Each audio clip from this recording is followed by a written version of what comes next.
Reliance industry के quarter to के result के बारे में आज हम डिस्कस करने वाले हैं। तो रिलायंस इंडस्ट्री का जो टोटल रेवेन्यू रहा सारे बिजनेस यूनिट को मिला के वो अप्रॉक्स 2,83,548 करोड़ के आसपास रहा, यानी कि पिछले साल के मुकाबले 10% ज़्यादा। ये बात आप ध्यान रखिएगा। कंपनी का profit tax plus after tax 22,092 crore के आसपास रहा, यानी कि ईयर ऑन ईयर ग्रोथ देखें तो वो 14 से लेकर 16% तक रही। एबिटा यानी कि कमाई का पहले का खर्च और इंटरेस्ट फाइनेंस कॉस्ट निकालने के बाद का खर्च वो भी अच्छा खासा स्ट्रांग रहा, अराउंड 14.6% के आसपास, जो किसी भी कंपनी के लिए एक अच्छा ऑप्शन माना जाएगा। रिलायंस इंडस्ट्री का जो सब्सिडरी बिजनेस है जियो, उसके रेवेन्यू बढ़ गया है और एवरेज रेवेन्यू पर यूज़र जिसे हम ARPU भी कहते हैं वो भी इंप्रूव हुआ है। जियो मार्ट जिसे हम रिटेल स्टोर के नाम से भी जानते हैं, उसके ग्रोसरी लाइफस्टाइल इलेक्ट्रॉनिक की डिमांड अच्छी खासी रही और इसके चलते रिलायंस इंडस्ट्री का जो रेवेन्यू है वो काफ़ी ज़्यादा बढ़ा है। Energy oil to chemical business में भी कुछ अपलिफ्ट दिखाई देने को मिला। रिफाइनिंग थ्रू फ्यूल मार्जिन में भी इंप्रूवमेंट दिखाई दे रहा है। बिजनेस सेगमेंट मिक्स रहा। लेगेसी बिजनेस जिसे हम ऑयल और केमिकल बिजनेस है रिलायंस का, अब उतना स्ट्रॉन्ग प्रॉफिटेबल नहीं दिख पा रहा है जितना कंज्यूमर और डिजिटल बिजनेस चल रहा है, यानी कि पूरा फोकस अभी रिलायंस इंडस्ट्री का शिफ्ट हो रहा है। Global raw material cost, petrochemical spread और feed stock issue chemical business के मार्जिन के प्रेशर बना रहा है, यानी कि जो रिलायंस इंडस्ट्री का जो मेन बिजनेस है ऑयल रिफाइनरी का वो काफ़ी ज़्यादा घाटे में जा रहा है। ये एक सोचने वाली है। इवन थ्रू ईयर और ईयर ग्रोथ भी अच्छा है, क्वार्टर ऑन क्वार्टर बेसिस पर थोड़ी ट्रिकी है। पिछले क्वार्टर के एक टाइम में गेन था तो इस क्वार्टर के बेस लाइन में इस नॉर्मल दिख रहा है। डेब्ट फाइनेंस कॉस्ट का इश्यू भी थोड़ा सा है। कंपनी ने कुछ इन्वेस्टमेंट कैपेक्स भी बढ़ा ली है जिसका इफेक्ट फ्यूचर में स्पेंड और प्रॉफिट पे हो सकता है।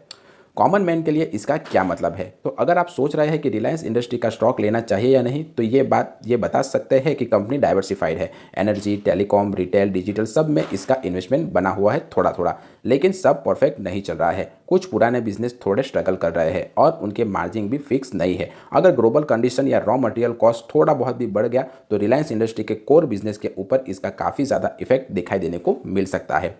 लॉन्ग टर्म के लिए रिलायंस इंडस्ट्री के बेट है तो retail plus digital plus new treasury पर रिलायंस इंडस्ट्री चल रहा है। अगर ये सेगमेंट एक्सेलरेट करेगा तो रिलायंस इंडस्ट्री के स्टॉक अच्छे खासे भागेंगे, पर शॉर्ट टर्म में अगर आप कंजर्वेटिव इन्वेस्टिंग कर रहे हो तो इस शेयर में थोड़ा सोच समझ के ही इन्वेस्ट कीजिएगा।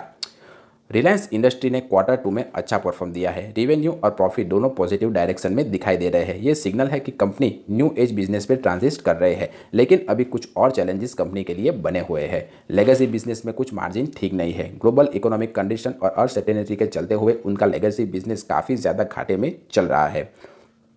जियो का रिवेन्यू देखें तो जियो ने क्वार्टर टू में 42,652 करोड़ का प्रॉफिट किया है, यानी कि ईयर ऑन ईयर अराउंड 14.9% का प्रॉफिट इसने ला कर दिया है। सब्सक्राइबर बेस भी जियो ने 506 मिलियन का क्रॉस किया है, यानी कि 50.6 करोड़ का मार्क।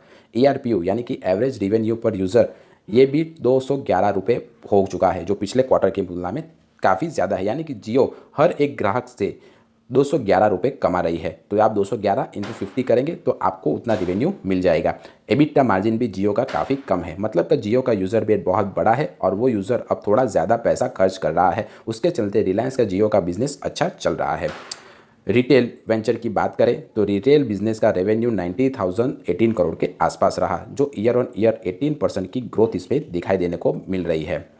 एबिटा ग्रोथ भी अराउंड 16.5% के आसपास रहा। कंपनी ने नए स्टोर ऐड किए हैं और स्टोर नेटवर्क को भी एक्सपांड किया है। कुछ स्पेसिफिक सेगमेंट जैसे ग्रोसरी, फैशन और कंज्यूमर इलेक्ट्रॉनिक्स में अच्छा खासा ग्रोथ रिलायंस रिटेल स्टोर ने दिखाया हुआ है। मतलब कि लोगों ने खरीदी की है, स्टोर में गए हैं। ऑनलाइन और ऑफलाइन दोनों चैनल में डिमांड अच्छी खासी रही है। यह दिखाता है कि कंज्यूमर सेंटीमेंटल रिलायंस के लिए ठीक है। रिलायंस इंडस्ट्री लिमिटेड के सेगमेंट में brick and mortar digital retail का भी मिक्स यूज़ कर रहे हैं, यानी कि टाइमिंग के हिसाब से स्मार्ट चीज चल रहे हैं। रिटेल बिजनेस के मार्जिन प्रॉफिट थोड़े टाइट हो सकते हैं, पर ऑल ओवरली देखें तो रिटेल बिजनेस भी रिलायंस इंडस्ट्री का अच्छा खासा चल रहा है। अब बात कर लेते हैं रिलायंस के oil and chemical energy business के ऊपर। तो इस सेगमेंट का रेवेन्यू अराउंड 1,60,558 करोड़ रुपीज़ के आसपास रहा। इसमें ग्रोथ सिर्फ 3.2% की रही। एबिटा भी अराउंड 20.9% का रहा। ये एक लेगेसी बिजनेस है रिलायंस इंडस्ट्री का, जिसमें रिलायंस इंडस्ट्री को बहुत बड़ा पार्ट है रिफाइनरी, केमिकल और पेट्रोकेमिकल्स उसका। अभी यह बिजनेस ठीक नहीं चल रहा है। कंज्यूमर डिजिटल सेगमेंट जितनी फास्ट तरीके से ग्रोथ कर रहे हैं उतनी ग्रोथ इस ऑयल बिजनेस में नहीं हो रही है। तो आने वाले दिनों में देखना पड़ेगा क्या रिलायंस ऑयल बिजनेस को कंटिन्यू करती है या फिर इस नए बिजनेस की तरफ शिफ्ट करती है। रिलायंस इंडस्ट्री का upstream business oil and gas अभी थोड़ा प्रेशर में है। वॉल्यूम और आउटपुट भी थोड़ा कम है। एनालिसिस ने बताया है कि ईयर ऑन ईयर या फिर क्वार्टर ऑन प्रॉफिट स्ट्रांग है, लेकिन आने वाले दिनों में इस बिजनेस के ऊपर क्या असर पड़ेगा ग्लोबली, वो आपको देखकर ट्रैक करना पड़ेगा। अब हम रिलायंस इंडस्ट्री के फंडामेंटल एनालिसिस देख लेते हैं। तो रिलायंस इंडस्ट्री का शेयर अभी 1417 रुपीज़ पर ट्रेड कर रहा है। ये धीरू भाई अंबानी ने कंपनी बनाई हुई है और उसके पास अराउंड 50% के आसपास इसी ग्रुप के लोगों के पास इसके शेयर पड़े हुए हैं, जो एक अच्छी बात है। इसका मार्केट कैप देखें तो 19,17,280 करोड़ का मार्केट कैप है। करंट प्राइस इस शेयर का 1417 चल रहा है। इसने हाई 1551 रुपीज़ का और लो 1115 रुपीज़ का लगाया हुआ है। स्टॉक का P/E रेशियो अभी 25 चल रहा है। बुक वैल्यू स्टॉक की 6348 रुपीज़ चल रही है। ये कंपनी अपने इन्वेस्टरों को 0.39% का डिविडेंड दे रही है। ROCE इसका 9.69 है, जबकि ROE इसका 8.40 के आसपास है। ये एक सोचने वाली बात है। कंपनी की कुछ नेगेटिव बातें देखें तो कंपनी ने पुअर सेल्स ग्रोथ दिखाई है 10% की पास पाई ईयर की तुलना में। कंपनी ने रोवर रिटर्न ऑन इक्विटी भी लास्ट 3 ईयर में दिया हुआ है। डिविडेंड पे आउट भी कंपनी का ठीक ठाक नहीं है अपने इन्वेस्टरों के लिए। तो ये एक कुछ बुरी बातें हैं इस कंपनी की। इस कंपनी की अगर कॉम्पिटिटर कंपनियों की लिस्ट में देखें तो रिलायंस इंडस्ट्री की कॉम्पिटिटर कंपनी में IOCL, BPCL, HPCL, MRPL और CPL जैसे और राजस्थान गैस जैसी कंपनियां इसके कॉम्पिटिटर लिस्ट में आती है। आप यहाँ पर इन सभी कंपनियों का P/E रेशियो भी देख सकते हो और उसे कंपेयर कर सकते हो। अब ऑपरेटिंग प्रॉफिट देखें इस कंपनी का तो वो मार्च 2025 में 43,832 करोड़ के आसपास था, जो बढ़कर 45,885 करोड़ हो गया है सितंबर 2025 में।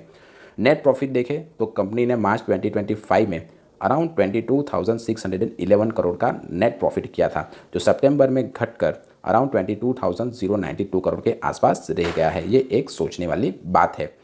कंपाउंडिंग सेल्स ग्रोथ देखें तो कंपनी ने 10 साल में 10%, 5 साल में 10% और 3 साल में 11% की कंपाउंडिंग सेल्स ग्रोथ दिखाई हुई है। कंपाउंडिंग प्रॉफिट ग्रोथ देखें तो इसने 10 साल में 12%, 5 साल में 10% और 3 साल में 5% दिखाई हुई है। रिटर्न ऑन इक्विटी कंपनी के देखें तो 10 साल में 9%, 5 साल में 8% और 3 साल में 9% की इसने रिटर्न ऑन इक्विटी दिखाई हुई है। प्रोमोटर्स के पास खुद के कंपनी के 50% शेयर पड़े हुए हैं, जो एक अच्छी बात है। यानी प्रोमोटर का अपनी खुद की कंपनी के ऊपर भरोसा बना हुआ है। FIS के पास 18.65% शेयर्स है, जबकि DIS के पास 20.25% और पब्लिक के पास 10.92% शेयर पड़े हुए हैं।